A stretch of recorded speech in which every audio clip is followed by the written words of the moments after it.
We are back with part two of our London Marathon preview. This time we're talking about the women's race taking place this Sunday. I'm Kevin, joined by Lincoln. We're going to run through all the top entrants, talk about the Americans as well. Lincoln, how are you feeling a couple days out from this race? Well, as far as physical health, I'm feeling better. As far as mental and emotional health, it's been an interesting morning, but the people don't want to hear about that. They want to hear about how I'm feeling about the London Marathon. I'm excited for this. More women's entries as far as Americans go than on the men's side. We only have one. So the women's side, there is a little storyline how Molly Seidel is going to race in her first marathon after finishing second at the trials.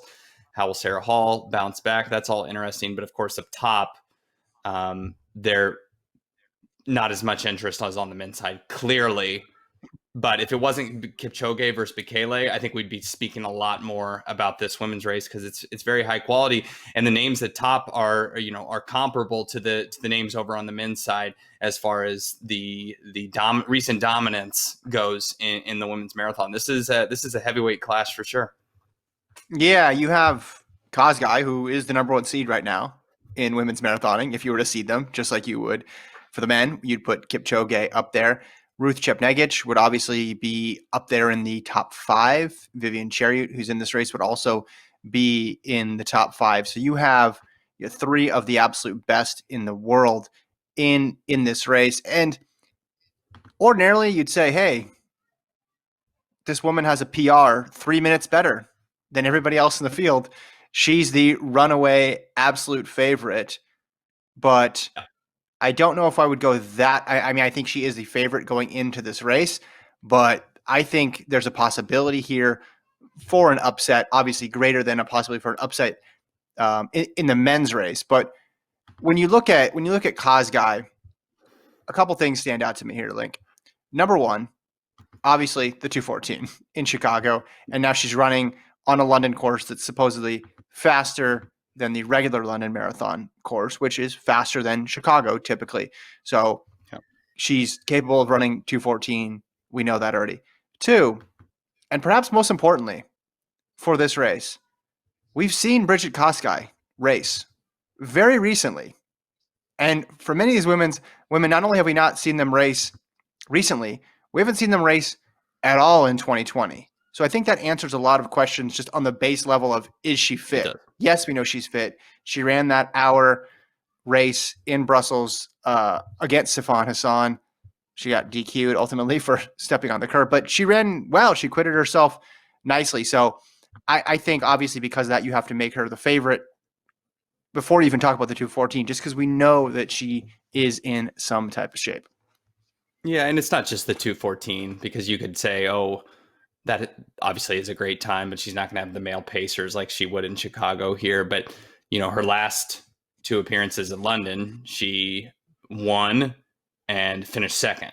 So when we talk about someone who is the defending champion and who has a 214 personal best, I actually tend to think that she's just as big as a favorite as Kipchoge. And I understand that's almost a little blasphemous, but nothing in her record recently suggests she's anywhere off of the 214 shape she was in. Again, it's not going to happen in all likelihood simply because of the personnel that's going to be around her.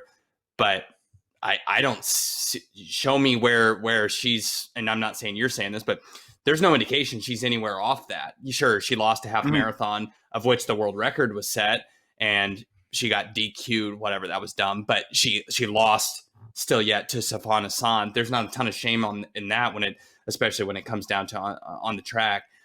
She hasn't fallen off at all. And do I think she's going to win by 3 minutes? No, but I 2 minutes, 1 minute. Yeah, I think it's possible. And I know Chepnegich is a star and Chariot the same, but Kosgei's on a different level than these women. Mm-hmm. I think the argument would be something that you threw out a couple of days ago, where the 214 was just an outlier performance, amazing day, had the benefit of pacers. They're not going to be there in London, and Chepnegich and Chariot are good enough where if they have their strongest showing, they can possibly upset her. You look at those two losses, though. those are not bad losses. She No. lost to Sifan Hassan in a track race. Granted, it was an hour-long track race, which is different.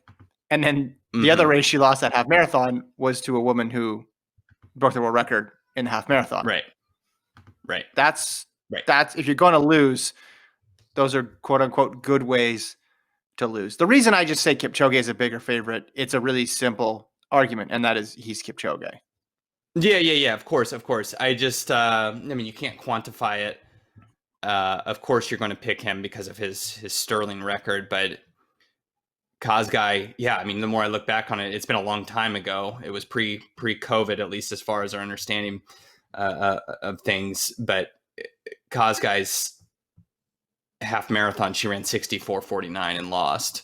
And, you know, that she's better at the marathon than she is in the half. And that's a scary thing when someone's able to run 64:49. I mean, you know, I don't think Kipchoge, maybe he would, but I don't think Kipchoge would be the best half marathon runner in the world if he was to tackle that distance.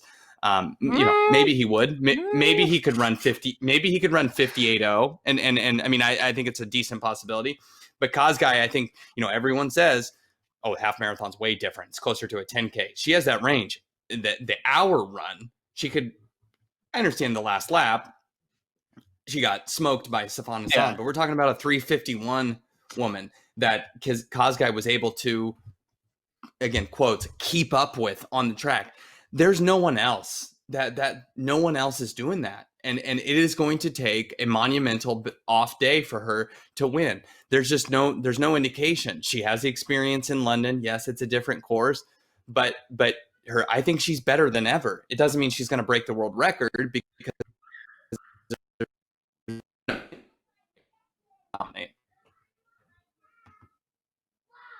Yeah. lose me. Again, no, I mean, I think you're making a strong argument for Kosgei being a bigger favorite. My thing is just I've watched a race where she's lost recently. I've watched a marathon where she's lost recently. I can see that. Now, you could say, okay, Kevin, 2018 when she lost, that was a different Brigid Kosgei. We are now into Kosgei 2.0. And since she's been on this run, she hasn't lost a marathon, and she's looked really good in the races that she has lost that aren't marathons. You know, losing in this 64-minute race, there's no shame in that. By the way, Eliud Kipchoge would absolutely be the best half marathoner in the world. He ran a 1:59:40. Let me do some splits here, Lincoln. That means he went 59:50 and then ran another half marathon. I think he could run 58. Yeah. I'm gonna go. Okay. I'm gonna go. Fair. I'll take that. Yeah, that's fine. We're never going to see it, which is a bummer, which goes back to my big Kipchoge bucket list topic that we talked about, I think, last year, where we're like, is this guy going to keep doing marathons or is he going to do some cool new stuff? And I entertained the notion that he would do cool new stuff, and instead he just decided to completely dominate the marathon, which is probably the better decision. Anyway, back to, okay, so you put Kipchoge's odds of winning at 85%. Sounds like you're going, 90 for Kosgei? I would put it at the same. I mean, if I had, what's the difference in 5%? I don't know, but 85, maybe we can do 86 if I want to stay true to saying it's almost greater than Kipchoge. I look at the margin she won by in 2019. She won by over a minute. It may have been closer to 2. I need to go back, and it was closer to 2. It was a minute 54 over Vivian Chariot. Now, the pandemic and the lack of, you know, the small amount of racing could introduce some chaos, the different course, but, you know, she broke the world record by 80 some seconds in Chicago. And then before that won London by 1:54. And then all she's done since is compete well with Sifan Hassan on the track. And then before that run a 64-minute half marathon. It's absurd. She's way better. She's way better than everyone else. It's going to take a huge off day or a DNF for her to lose. I just don't think we're giving her the respect just because we're like, well, she's a massive favorite. Is she as big as Kipchoge? It's like, well, you can make the argument, obviously no. And then it's like, and then we kind of talk ourselves into, well, Chepngetich is good. She's run 2:17. She won the world title. It's like, no, these are people that aren't on the same playing field at all. Well, I certainly feel like I think that gap's a little smaller than you, but I think there definitely is a drop off What after can that you top three. convince me? Convince me why? I just think that Kosgei, though her resume is established and long, I think she can still be subject to the normal pratfalls of a marathon. And I think we're Mm-hmm. looking at dominance through the perspective of Kipchoge when we should be looking at dominance in the perspective of like a Dennis Kometo, a Jeffrey Mutai, some of these other people who had a run, Wilson Kipsang, that lasted a year or two. That's the normal Mm-hmm. life cycle atop a Mm-hmm. marathon, men, women in this era. That's the main crux of my argument. It's just that eventually these things are unpredictable and she's going to have a bad day. And Shepnegich and Chariot are good enough. I mean, we saw it was only 2 years ago, right? When I guess it's 2.5 now because we're in the fall, when Chariot beat her in London. Again, you could say that was before she started on this run, but Yeah. I think I think the another reason she could win is after the top three. I think there's a drop off. So, which I think is going to help Kosgei. I don't see anybody. It's not like the men's race where there's probably 4 or 5 people up there. Like the next group, just based on PRs, there's Ashete Bekere who's run 2:20:14. There's Alemu Megurtu who's run 2:21, and then that's it. Lincoln. Like after that, then the Yeah. next best PR is 2:24, and I don't think somebody with a 2:24 PR is going to win this race. So if you think there's one clear favorite, which there is, there's 2 main contenders, and then there's 2 dark horses. But that's the whole Yeah. field. That's the whole range of outcomes. You'd need a Boston Marathon type weather event to get a Yeah. winner other than that top group, I think. Yeah, and with the loops, I don't think you're going to see an upset. I don't think with the skills of with the ability, you're going to see anyone. I mean, these women that have run 2:20. I mean, good luck. Or one woman and then another who's run 2:21. Good luck going out in 68 minutes or faster. I mean, this is what this race does.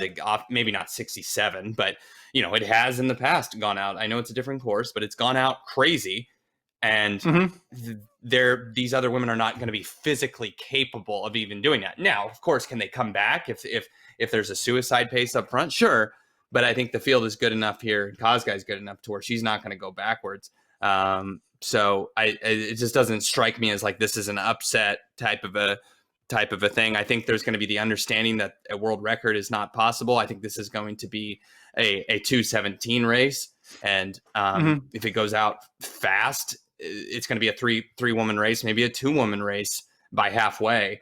And so yeah, I agree. I don't see necessarily any upset potential. I think when we look though at Kosgei, and you're kind of trying to say, well, a marathon uh, success in the marathon is obviously is often fleeting, and so that Mm-hmm. would be the reason why maybe she would lose here. I mean, that nobody shows that more than Bekele, and I think while we are looking at Bekele and saying he's been inconsistent, I think a lot of us are looking at it and saying we're forgetting the random DNFs and the bad performances against Kipchoge, and saying, well, he just ran 2:01:41, so that's what we should expect here. Where no, not even Who's close. And saying I'm not that? saying you're Dude, we're necessarily not saying saying that, that. but I didn't pick him for second. I no, but picked him to get I third. You think a picked him lot to of the DNF. I people, don't.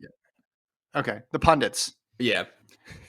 So not you, just other people. The take artist, Kevin Stephen A. I heard him. He was big on Bekele. No, I'm just saying. I don't. I think we are absolutely trying to grasp at straws to make it seem like anyone besides Kosgei can win. I think she's elevated to that to the level of she is a massive favorite on par with Kipchoge. It doesn't have to be for you at the same level, but when you look at PRs, it's a totally different world. Kipchoge's got a 2-second faster personal best if you just look at world record eligible courses. And if you don't look at world record eligible courses and you take his 1:59:40, guess what? His PR is 2 minutes faster. Well, Kosgei's got a PR that's 3 minutes faster. I know Kipchoge's basically a deity at this point, but there is ample argument here to say Kosgei should be a bigger favorite. I just don't. I hardly even want to consider anyone else. I think if she finishes this race, she wins by a lot. Okay.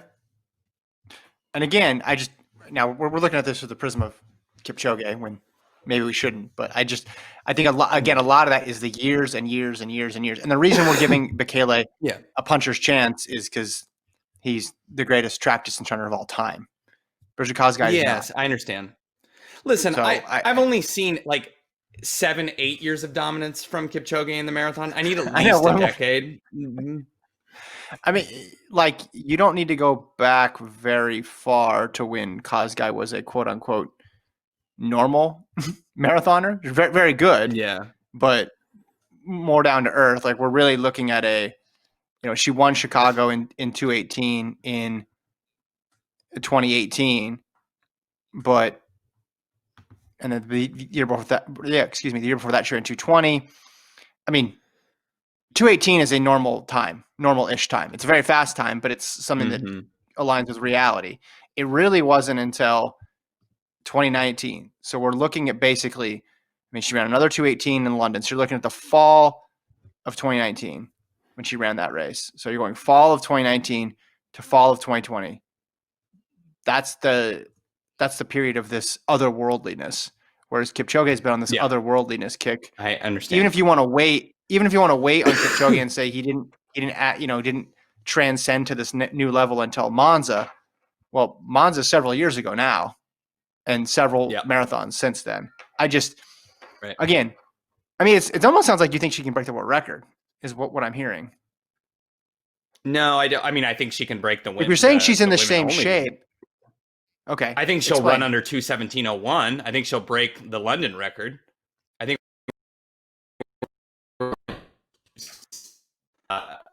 if not a 2:17 for sure. Which I don't think is obviously a crazy take, but I think it's definitely possible we see our first 2:16, which would of course be like the world record. Yeah. Well, I would be concerned in terms of just the pacing, because I'm looking at this start list and they have 7 pacers listed. Now, not all of them are going to be with the top group, so there may but there may be about 3 people pacing that top group. Which, okay, couple things there. You can't do the same blocking of the wind, the formation like you had for Kipchoge's world record attempts, but also one of them is going to have a bad day and peter out. I just wonder if they can get her to 25K on 2:16 pace. That'll be interesting to watch. But she has the same. You're sort of boxing me into this position where I feel like I have to say that Kosgei is not the favorite, which I led with at the top. She's the favorite, but I think she has the same luxury as Kipchoge in that 2:16 pace is 2 minutes slower than her PR, and it's faster than everybody else's PR. So she can run where nobody else has run before and feel comfortable. So again, she's a favorite. I just wouldn't put her as high as Kipchoge. I know it might be contrarian. I know it might be strange to say the greatest marathoner of all time in the men's race is a bigger favorite, but I'm going with it. Yeah, I let you play down the middle of the fairway. That's fine. I just want to come out and say, I need, like Gordon always wants those headlines, just like, is Kosgei a bigger favorite than Kipchoge? I'm wondering if we're going to see a crazy 2017, like, I know no Mary Katani in this field, but a first half under 67 minutes. That would be sure entertaining if we got that. And I would love that. And you would, maybe Kosgei says, I want to rid myself of this field early. And maybe that's the recipe. Because you look at Chepngetich, she's got a 2:17 best, but it comes with like a half asterisk simply because it was in Dubai, and her next fastest time is almost 2:19, and that was a race not in a major. Yes, I know she won in Doha, whatever. But she's never run a London. She's never run a Chicago, and I think that's a little bit of it's a different stage when you talk about going from beating a Roberta Groner to trying to beat a Brigid Kosgei. It's a little bit different. Are you saying that Doha 2019 was not a proving ground for future London Marathon champions? Because I object strongly. Listen, It It was was hot. it was a proving ground for the lack of Wi-Fi for us media members and the amount of coffee I could drink at 4 a.m. But I don't think it was I don't think running 232 in 90-degree heat necessarily shows what you can do in perfect weather on loops in London. Obviously, that's not a strong take. Do you think the loops will make it faster or make it slower? I shouldn't even call them loops, the laps, because there's so many of them. Yeah, in the labs. I feel like, Yeah, yeah, for it to be a lap, or for it to be a loop, I feel like you only need to do like 4 or 5 of them. But yeah. anything more than that, I'm going to call it a lap. Well, you could make the argument both ways. I mean, Kipchoge's was on an out and back loop course, and he ran 159, and so Hmm. you had consistent splits the whole time. Obviously, they're going to know their splits based on having to watch, regardless, and where they're at. But I would think the loops would make it faster. Just simply, just the positive affirmation of you're going to know what you need to run on these short loops, and you keep hitting that and keep hitting that and keep hitting that. I mean, the other factor, I guess, the opposite way would be mentally. It's tough to keep Hmm. circling. Just like that's why you don't run a marathon on a track, because you go insane. But Hmm. I think it's the first option. I think it's the fact that it's um, getting splits, staying consistent, and you can kind of, there's not going to be a point on the course. It's like, oh, it's a massive downhill, and it's Yeah. really going to change things. I think it's consistent, and you're going to see faster times because of it. Yeah, I think you can lock in early and just stick on that pace, but it's not like you get carried away on this big downhill stretch and then you have to rein it Yeah, back in, and yeah, it'll be easier to get communication and get feedback because mm-hmm. even if you weren't able to see or get a split time or understand something, or the clock's not working, there's just plenty of other ways to get information when you're looping around the exact Yeah, same thing several times. I'm interested to see though if it plays out that way, or you're right, maybe people just get so bored that it has a slowing down effect towards the middle of like, oh man, we got 7 more of these things. Like, yeah. I mean, that's the only let's way I like, see it like that. I mean, because I do think you slip back into those with that many loops. It's almost like you slip back into that track mentality of which we talked about in the men's race of, Yeah, yeah, like going at the bell, like things like that of just okay, I'm going to measure my output by where I'm at in this race, and a lot of times that's sure. going to coincide with natural landmarks. Like, okay, there's 3 to go, there's 2 to go, there's 1 to go. I'm going to ratchet it up and ratchet it up. Let's switch gears here. Let's talk about the Americans in this race, headlined by Molly Seidel and Sara Hall. Coming into this from Yeah, opposite perspectives in a lot of different respects. Seidel, of course, made the Olympic team back in Atlanta in her first marathon. Hasn't completed a race since then. DNF'd in a 10K. On the flip side of that, Hall didn't run well in Atlanta, but then continued racing this summer and got in a half marathon in Eugene, pretty much solo, I believe, and ran 68:18, which is a yeah. PR. Again, completely different lead ups to this race for both of them.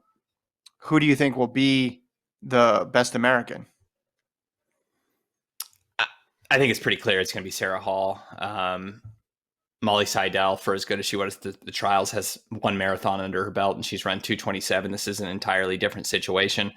We know Sarah Hall ran 2:22 in Berlin last year, and like you mentioned, has that preparation, and is just at this point a better marathon, you know, week in week out, than just more experienced than Molly. I mean, that's obvious. Than Molly Seidel. I don't think what Molly Seidel was a fluke. I think this is marathon is certainly going to be her distance, but experience is going to matter, and knowing how fast to go out, and having been there before against a big East African field. Not a big, but a very high quality East African field. Not that these women are going to be running 68 minutes through the half marathon, but just kind of having that experience in this type of a race is going to serve Hall very, very. very well, and when she's competing, I get against Seidel. Seidel, yeah, the DNF I guess was concerning in that 10,000 this summer. We have no idea where she's at compared to Hall, who we kind of tend to know what she's doing, and the lack of pressure here, I think, also kind of benefits Sarah Hall. It seems like Sarah Hall the last couple of years, she's hit and miss, and it seems like kind of when the pressure's off and maybe the attention's off, she does a lot better. I think back to Boston, New York, and the trials, where felt like the attention was building. It's like, wow, Sarah Hall, she's become a serial racer, and she's getting better with age in the marathon, and then things would kind of go south. Supposedly, she's in really good shape, according to Ryan Hall, her coach, her husband. So I have more faith in her here. This is more for me, for Seidel, about get this experience, finish another marathon, and get a PR.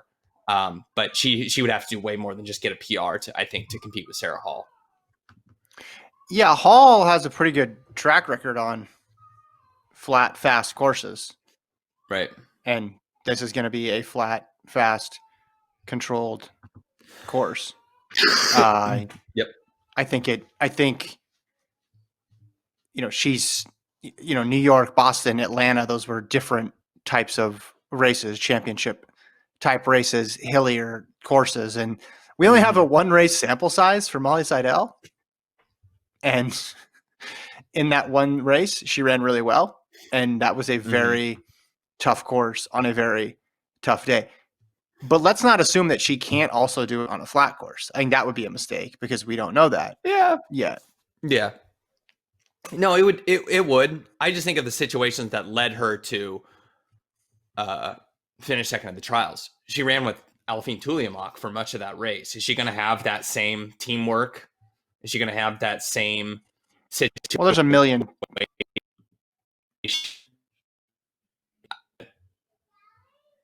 Well, I was just going to add, there's a lot of people around her time in this race. I mean, her PR, which is, I think she's faster than a 227 because I don't think that race was fast. But yeah, but there's a lot of people with 226s, 227s. There's also another, I forgot in this, I didn't see it initially.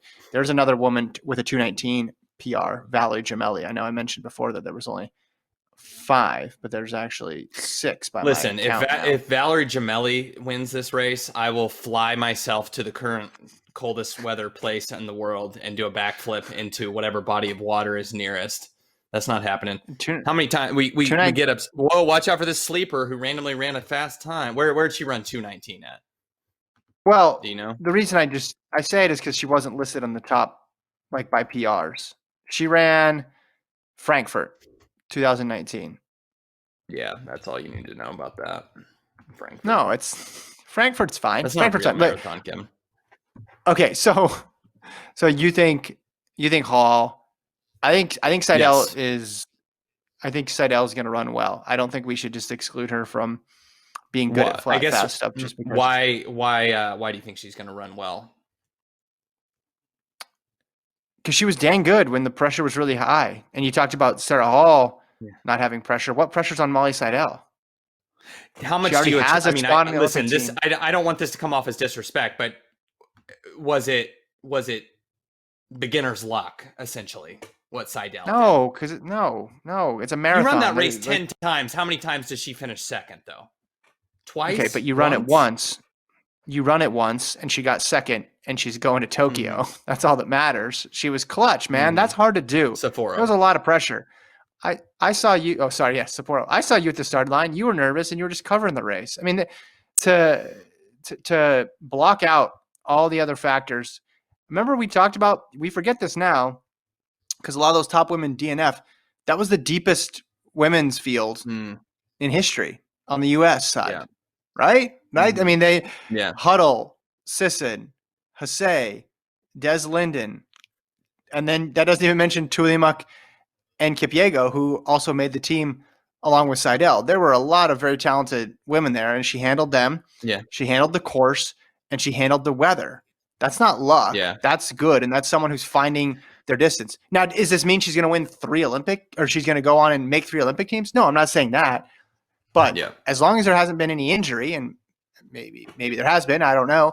But as long as she's been healthy and had a decent buildup, she's a really good marathoner. Like you could tell that Well, after we'll see. I one think the race. jury's out. Yeah, I think the jury's out. I think there are very few marathoners who transcend the like a course setting and can be good across different courses. And we're gonna find out here. I just think that she benefited from the difficulty of that course tremendously. And is So she this will be faster easy than for her. 227? Yes, she's faster than 227. But this is, I think she's going to get beat by Sarah Hall by 2 or 3 minutes. I truthfully think that. I think I don't know. I think it'll be closer than that. All I'm saying is that she's a gamer. She proved that in one race. It's tough to. It's not like she ran a fast time in a debut marathon in a low stakes race. She jumped into the Yeah. highest pressure Yeah. situation you could think of and did it. Hall could beat her. I don't Mhm. have a strong feeling about one way or the other. Hall could beat her. She could beat Hall. I think Seidel is legit, and I don't think we can chalk it up to just a weird race condition. Kevin, I'm getting just a feeling. It's kind of like a Spider-Man spider sense. I'm thinking we can call this a loser leaves town race. I know you love when I do that. Let's do it. Just kidding. Yes, I just thought I'd everybody's bring going to that leave up. town because they're flying back Yeah. the next day directly to the Got it. United States and hopefully traveling safely and Mm-hmm. COVID free with all the testing. So listen, I think it's cool that there's at least a couple Americans in there. Adds another angle. They're obviously not going to be up front, but it's something to track. But I like Seidel's position. You're about 9 months away from an Olympic team that you've already made that no one expected you to make, and you're getting Right. flown to London to compete against the best women in the world. I think it's a pretty cool spot to be in. If it goes bad, it goes bad. If it goes great, it goes great. You're still on the Olympic team. And how many times has this happened before? How many times has someone made an Olympic team in a marathon and then their next marathon isn't the Olympics? She gets to practice. She gets to get ready for the big stage. Yep. Just thinking how much more fun this would be if Galen Rupp was in this race, and if Tuliamach was in this race, and all those people. It's too bad, but anyways, yeah, it's great. It's the practice she needs, right? You given this opportunity, this golden opportunity to learn how to run the marathon fully before going to the Olympics. That's it. It changes things significantly. She runs really well here. All of a sudden, it's a lot different from a showing up in Sapporo in a just happy to be here position. All of a sudden, it's maybe Molly Seidel can be the Jared Ward of 2016 and finish top 6, I should say. Mm-hmm. So it's not just for Seidel. It's not just I'll just run my second marathon and whatever, see what happens. It's no, I need to learn this distance a little bit more, and then I can, if it with a good race, go into Sapporo with a tremendous jump in confidence than she would have otherwise. And again, this is why I say it's a no lose situation. If she runs poorly, what happens to her about expectations around the Olympics? They go down, and then she can surprise again. There's really nothing lost by this. And you could say that about most people in this race because, hey, we didn't even think we are going to get a marathon here. But if you don't have the Olympics as a target, next season is an uncertainty. You don't know what races you're going to be in. Are you going to stick around to the next Olympic cycle? But Seidel already has some short-term benchmarks that she's going to hit, and this is just one step along the way, and it's a great opportunity to run a quick time. Yeah. Well, where do you think she finishes? Where do you think she finishes relative to Sarah Hall? I think they're within a minute of each other. I think it's gonna be pretty close. And what do you 223, 224? What do you think time wise? Yeah, exactly. I think right there. I think Seidel's going to PR by a couple minutes, which she should, based on how hard the course was in Atlanta, because that was a ridiculous course. But I could see 223s for both of them. I mean, maybe Hall PRs and they go 221. I mean, would not shock me if Seidel could run a 221 marathon just based on how well she ran in Atlanta. Again, we don't have the benefit of knowing the buildup or the training with pretty much anybody in here, with the exception of Brigid Kosgei. So I'm taking a leap here, but I just think that wasn't a fluke. in Atlanta. You brought up how you wish Galen Rupp was there. There's one person who could get Galen Rupp there. You know who that is? You know who you got to talk to if you want Galen Rupp to run now? Mike Smith? Yeah, Lincoln. Yeah. You want I my think guy it's to a little run? late. Yeah. We should have started the campaign earlier. Yeah, that's true. I was going to ask what's the higher chance? Molly Seidel breaks the American record, runs under 2:19:36, or Eliud Kipchoge breaks 2 hours? Oh, that is a good question. I mean, we're in the less than 1% category on both, but which one's 0.4 I would and which say one's 0.2? Kipchoge has a better chance. Okay. Did you see they got the custom shoes for him? I did. Yeah. Custom colors. Smart with move. the EK in Labeling the shoes 159.40 with the Kenyan flag. I'd probably have already started my own brand called 159.40 if I was Kipchoge. So he's fallen short of my expectations a little bit. But yes, having those shoes, that's nice. I would right before the start line, hey, Bekele, check out these. Hey, you see what that says? 159.40. I know a lot of people got excited about your 201.41, but I was busy running 159.40. Do they make 201 shoes? That'd be cool if he said that to him. Yeah. Sorry. Well, and Bekele's going with the next percents, not the Alpha Flies. That could be big. That could prove decisive. Yeah. No, because he would have he ran well. Yeah, that makes sense. I mean, he wore the next percents to run 201.